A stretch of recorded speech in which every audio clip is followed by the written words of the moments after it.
Assalamualaikum warahmatullahi wabarakatuh. Salam sejahtera bagi kita semua. Pada video kali ini, kami, kelompok 10, akan membahas tentang Pancasila sebagai dasar pengembangan ilmu dalam nilai kerakyatan. Sebelum memasuki pembahasan, saya akan memperkenalkan terlebih dahulu anggota dari kelompok 10. Yang pertama, ada Ajeng Setiawati dengan NIM 2002102050558. Yang kedua dengan saya sendiri, Nabila Agilia dengan NIM 2002102050559. Yang ketiga ada Olivia Dwi Pratiwi dengan NIM 2002102051112.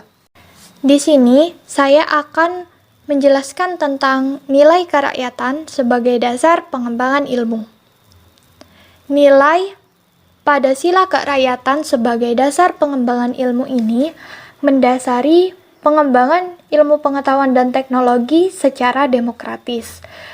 Demokrasi yang dimaksudkan di sini adalah demokrasi dalam arti umum, yaitu pemerintahan dari rakyat, oleh rakyat, dan untuk rakyat, yang mana bahwa setiap warga negara mempunyai kewajiban dalam pengembangan ilmu pengetahuan dan teknologi ini. Maka setiap ilmuwan memiliki kebebasan untuk mengembangkan ilmunya. Tetapi juga harus saling menghormati dan menghargai kebebasan orang lain dalam bersikap, serta terbuka untuk mendapatkan masukan, kritik, dan saran yang membangun. Sila keempat ini mempunyai makna, yaitu antara lain mengutamakan kepentingan negara dan masyarakat, tidak memaksakan kehendak pada orang lain, mengutamakan budaya bermusyawarah, dan mengambil keputusan bersama sampai mencapai mufakat dengan diliputi semangat kekeluargaan. Dari sini bisa disimpulkan bahwa setiap ilmu pengetahuan dan teknologi yang dikembangkan di Indonesia haruslah dibuat dengan mengutamakan kepentingan negara dan masyarakatnya, dengan tidak memaksakan kehendak orang lain.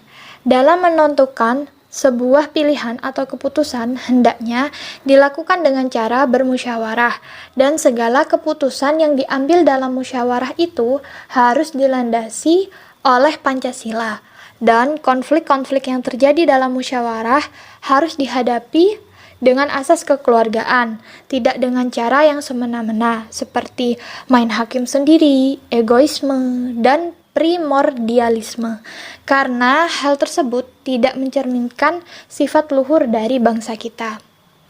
Selanjutnya yaitu peran Pancasila sebagai sumber nilai dalam pengembangan IPTEK. Yang pertama, ilmu pengetahuan ditujukan bagi pengembangan kemanusiaan dan dituntut oleh nilai-nilai etis yang berdasarkan kemanusiaan.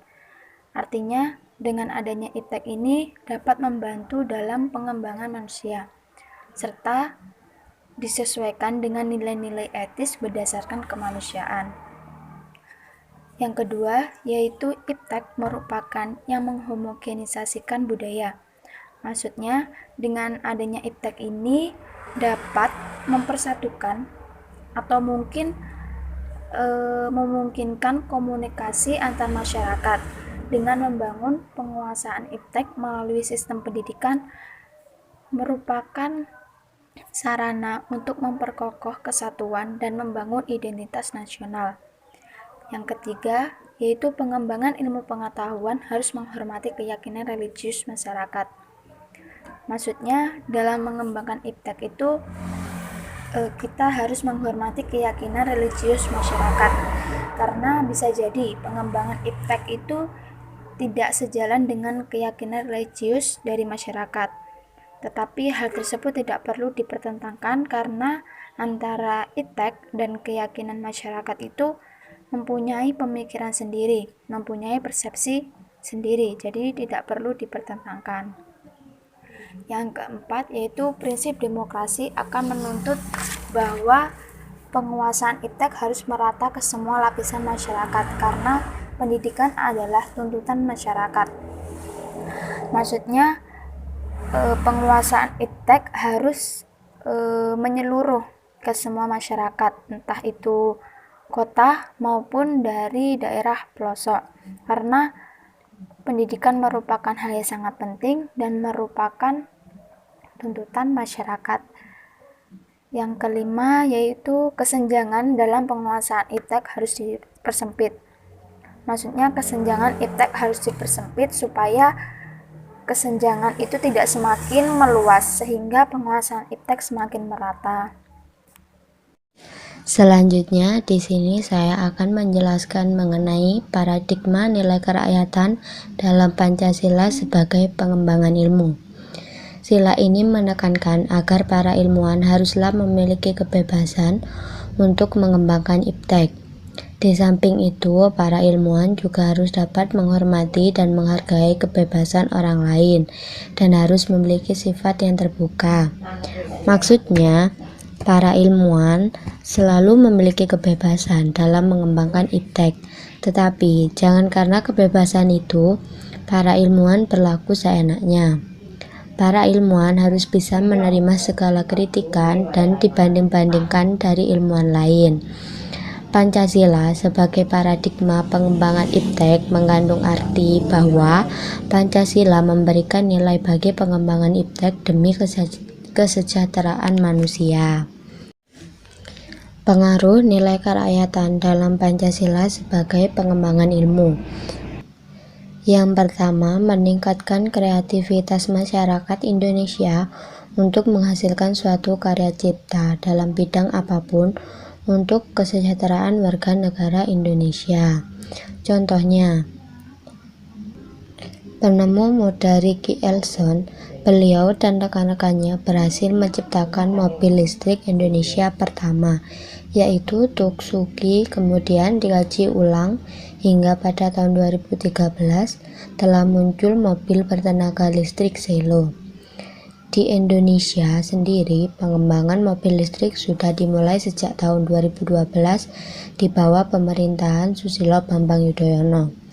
Ketika itu dipimpin oleh Dahlan Iskan selaku Menteri BUMN yang meminta kepada Ricky Elson, seorang anak muda Indonesia yang ahli bidang motor listrik, untuk mengembangkan mobil listrik buatan Indonesia. Kerja keras Ricky Elson berhasil membuat mobil dengan tenaga listrik seperti Selo dan Tuxuki yang dipamerkan saat KTT APEC di Bali pada tahun 2013. Namun sayangnya tidak lama setelah itu pengembangan mobil tenaga listrik di Indonesia mengalami masalah dan terhenti karena dituduh merugikan negara. Selain itu, mobil listrik dianggap tidak lolos uji emisi. Kedua, nilai Pancasila sebagai dasar pengembangan ilmu nilai kerakyatan dalam bidang sekolah, khususnya siswa. Contohnya, seperti membiasakan diri bermusyawarah dengan teman-teman dalam menyelesaikan masalah, dan memberikan kebebasan untuk berpendapat, tidak melakukan cekcok atau keributan di dalam musyawarah. Dalam melakukan musyawarah, sebaiknya kita harus memiliki sifat terbuka. Kita harus menerima kritik dan saran dari orang lain. Jangan membuat keputusan sendiri, haruslah membuat keputusan bersama. Demikian penjelasan dari kelompok 10. Apabila ada salah kata, mohon dimaafkan. Wassalamualaikum warahmatullahi wabarakatuh.